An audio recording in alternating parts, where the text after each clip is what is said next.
we'll start with this. Well, reigning IBF champion, featherweight division, Sarah Mahfoud, in her fight with Germany's own Nina Menke, It's been affected by the ongoing pandemic. much like the Joe Smith Jr. versus Callum Johnson light heavyweight title tilt, with the difference being that Joe was able to find a dance partner on short notice. When news broke that Callum Johnson contracted COVID. This bout, that was set to go down on the 7th, has been canceled outright. Canceled altogether. The show will not be going on for Sarah Mahfoud due to what are COVID protocols. No idea if it'll be rescheduled. When news first broke that Sarah was going to be fighting Nina, I viewed the fight as a potential banana skin, and I viewed the fight as a potential banana skin because Sarah's been out of action a long while. She hasn't actually gotten a chance to defend the blue belt since she was elevated to full champion status over a year ago. So in some ways, she dodged a bullet. In some ways she did, and in some ways she didn't, because this is a mounting problem that Sarah is facing. Sarah Mahfoud has not fought. She hasn't fought since February of 2020. Next month will make a full 2 years since Sarah Mahfoud has fought anybody, and you wonder that the people over there at the IBF might not decide to strip her since she's been so inactive. You wonder that her reign as champion will come to an abrupt end before it even really begins, because Sarah didn't beat a champion to be a champion. She won an interim title against Carbajal. She was elevated to full champion status after Jennifer Hahn moved up. Though all the same, interim champion or full champion, Sarah Mahfoud hasn't fought. It's been a long time since Sarah Mahfoud had to swap punches with anybody, and this is a growing problem because the longer this goes on, the more dangerous the situation becomes for Sarah Mahfoud upon her return. Nina comparatively has been more active. Nina Menke fought 2 times in 2020 and once last year in 2021, whereas Sarah Mahfoud, she's fought only once in the last 2 years. Roughly 2 years. It's unfortunate, and I don't know why exactly Sarah Mahfoud has been so inactive in the last 2 years when her countrywoman, reigning WBO bantamweight champion Dina Thorsland, she had a fight not that long ago in Struer Park, Denmark. Denmark was where this fight was supposed to go down. This fight between Sarah and Nina, I don't know if there are financial constraints, financial issues that have prevented Sarah Mahfoud from seeing action in the last 2 years. I don't know what it is. I just know that it ain't good. This time she's being prevented from fighting by COVID. Pandemic protocols, COVID restrictions. The other 2 champions at featherweight, unified featherweight champion Amanda Serrano and Mexico's own Erica Cruz, they've seen action in the last 12 months. Comparatively, they've been a lot busier than Sarah Mahfoud, so that doesn't bode well for Sarah. It doesn't bode well for Sarah at all. I ain't got the foggiest idea when's the next time that girl's gonna fight. But I get the sense that her reign as a champion may come to an abrupt end before it even really begins. She hasn't actually gotten the chance to fight as a reigning, defending champion since having been elevated to that position. In other news, reigning WBC bantamweight champion Onito Donaire says, "I would love to fight the Estrada Chocolatito winner. I could go down to 115 pounds if I wanted to." I would love to, Donaire said. I would love to. I'm putting myself out there in that mix with Chocolatito and Estrada. That would be great. I'm all for it. I'm all for it. Las Vegas's Donaire hasn't competed within the 115-pound division since July of 2010, when he stopped Herman Marquez in the 8th round. Going on 12 years later, he isn't reluctant to do it again. Making the weight is just such a simple thing for me, Donaire said. I mean, I could go down to 115 if I wanted to, you know, and I'm still feeling very strong. When I fought Inoue, I was actually 116 pounds, so I had to drink a couple more waters, a few waters, to get up to 117, just a little bit below 118. So 116, you know, is right around the corner of 115, and I have to say that I'm more interested in seeing unification matches happen between bantamweights against other bantamweights and super flyweights against super flyweights. I'm actually more interested in seeing Nonito Donaire box either Jonriel Casimiro to unify with him or Naoya Inoue for a second time. I'm more interested in that than this proposition. The hard-hitting Donaire knocked out previously unbeaten countryman Raymar Caballo, who was the mandatory challenger for Donaire's WBC bantamweight title in the 4th round of a main event Showtime televised December 11th from the Dignity Health Sports Park in Carson, California. He wants Inoue next, but the 4-division champion considers the Estrada versus Gonzalez winner a viable alternative. Richard's going to do his thing, and I'm just going to advise what I want, Donaire said in reference to his promoter, Pro Bellum's Richard Schaefer. And if that's possible, will make it happen. Is that possible? I don't know. I think it would take a lot of money and some convincing to have the winner of Chocolatito versus Estrada 3 square off against Nonito Donaire. He's obviously not a mandatory. That fight's set to go down early in March. A little over a month from now, on the 5th. March 5th. Now, be honest, I don't know that either Chocolatito, Roman Gonzalez, or Gallo Estrada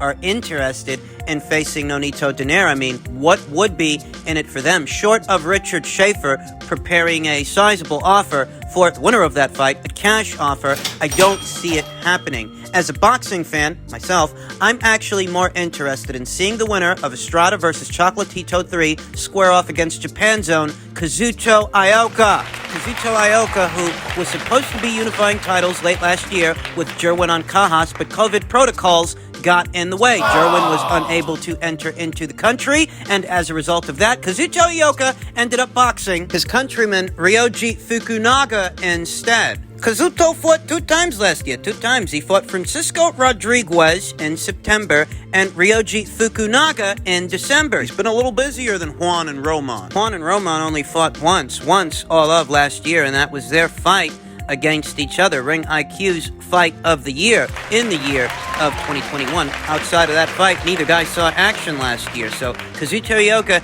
has been comparatively a little bit more busy, and I'm a little bit more intrigued by that. Just a little? All right, I'm a lot more intrigued. I'm more interested in seeing Kazuto Ioka get the winner of this fight than I am seeing Donaire get the winner of this fight. When it comes to Nonito Donaire, I would either like to see him box John Riel Casimero, who is still bound by the WBO to satisfy his mandatory challenger, Paul Butler. That fight got postponed. Postponed weeks ago as a result of John Riel Casimero falling ill right before the fight. It was supposed to be a part of a pro bellum card. John Riel Casimero is still under orders to fight that guy. When it comes to Nonito Donaire's old buddy, unified bantamweight champion Naoya Inoue, he plans on boxing 3 times this year. He's targeting a fight with John Riel Casimero, a unification match. And if you've been paying attention to Naoya Inoue's social media, he's been chomping at the bit. His ass has been snapping at the grass. He's hungry to get John Riel Casimero in the ring. Right now, from what I can see, neither Naoya Inoue or Nonito Donaire have an official dance partner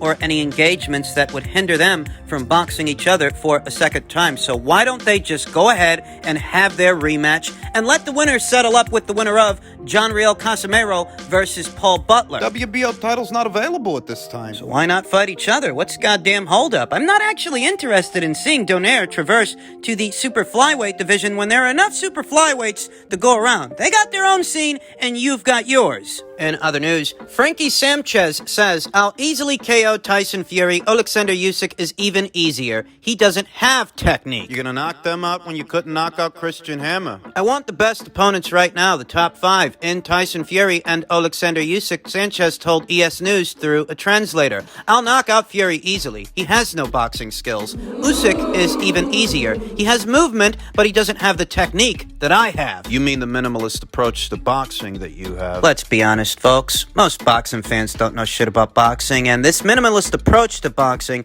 is often confused for technique. Frankie Sanchez is a safety-first heavyweight. A safety-first heavyweight with a base style that is likely to knock out more people ringside than the man inside the ring with him. Yeah, this guy will put you to sleep, just not if you actually fight him. If you're fighting him, he's quite content winning a ho-hum points decision in the land of the Giants. The article states, Reynoso and Alvarez were happy with me after the fight, said Sanchez. Everything came out the way they wanted it to come out. Everything we worked on in the gym showed. I had a lot of technique for him. That's why he couldn't catch me. I hit him in the body and hurt him. Everything came out great. Great is not how people would describe Frankie Sanchez's performance against Christian Hammer. And it's not how I'd describe his performance against Efe Ajagba either, the then unbeaten Efe Ajagba, who I admit I picked to beat Frankie Sanchez, and Frankie outpointed him. Frankie's fucking boring. I'm not going to apologize for thinking that he's a boring fucking fighter that likely won't get any of these fights with any of these fighters he's describing anyway? Frankie's fucking boring. Am I supposed to feel guilty that I often find myself fighting sleep whenever this guy fights? Frankie's fucking boring. Am I supposed to be oohing and eyeing over his minimalist approach to boxing, his safety-first approach? Frankie's fucking boring. Just can the malarkey. Frankie Sanchez might go his entire career having not boxed either Tyson Fury or Alexander Usyk. And you want to know why? Why? He's a PBC fighter. He'd sooner end up fighting either Charles Martin or Demirezin or just somebody on his own side of the street before he finds himself opposite the ring Tyson Fury or Alexander Usyk. If he's mentioning those guys... He says he's got better technique than Usyk. Then why does Alexander Usyk have a gold medal and you don't? Why is Alexander Usyk an undisputed cruiserweight champion and a unified heavyweight champion? He says he's got better technique than Usyk. Yeah, maybe in track and field, but not boxing. In boxing, Alexander Usyk is a very decorated fighter, and he's very decorated for a reason, as an amateur and a professional, as a cruiserweight and a heavyweight. He's already done more than Frank has. You can't get Tyson Fury to fight Dillian White without issues, so what the fuck makes this guy think... What makes this guy think he can corner Tyson Fury? Seriously. Dillian White, comparatively, is a bigger name than Frankie Sanchez, and he's a bigger name than Frankie by a lot. And you see that... You see, it's not easy for Dillian to get Tyson in the ring. So Frankie Sanchez is supposed to have more luck with Tyson Fury than him. Listen, Frankie Sanchez is nothing more than another PBC fighter, a PBC heavyweight, that will likely spend a lot of time name-dropping guys he has no intentions of fighting. Given how fucking boring he is, he's never going to amass much of a following. Speaking of that one belt, there is a, sect of boxing fans who want to see Errol take on Terence Crawford. What is hindering this fight from happening, in your opinion? Economics. And you don't really want to insult a guy like Terence Crawford, who's a tremendous talent. And I'm not taking away anything from his talent. But he hasn't been built into a pay-per-view star. Neither has Errol Spence Jr. If he were a bona fide pay-per-view star, he'd be able to finance this fight off his marquee value alone. But he can't, can he? And I'm not saying that to throw shade at the guy, but, you got to go on his track record. You got to go and look at what he's done. What was Mikey Garcia's track record? What was Danny Garcia's track record? What's Ugas' track record? He fought Manny. Yeah, and I think those were some of Manny's lowest recorded pay-per-view buys, his lowest recorded numbers. In the pay-per-view fights that he's been at, been involved in. And, that it's not my job to tell anybody how to make him a pay-per-view star. We have enough work on our hands dealing with, trying to make our own guys into pay-per-view stars. None of your guys are pay-per-view stars. That's why your guy, Errol Spence Jr., can't afford to finance this fight off his marquee value alone. We've established that. But he just hasn't been built. And trust me, if there is money in him fighting Errol Spence where he could get what he wants and Errol could get what he wants, that fight would get made. But you don't want to insult the guy. Nobody wants to insult this guy and make him an offer that's insulting. Wait, so you're admitting that you haven't even made him an offer? Not chatterboxing on social media. You haven't even made him an offer? Nobody wants to do that. Like I said, he's a proud champion, and you don't want to do that. You don't want to do that to him. But from a business standpoint, it's a fight that, might excite the fans and all these people that are out there yelling about pay-per-view and too much they're not buying it anyway. But you think they're going to buy Spence versus Ugas? You think they're more excited to see Spence fight Ugas than they're excited to see Spence fight Crawford?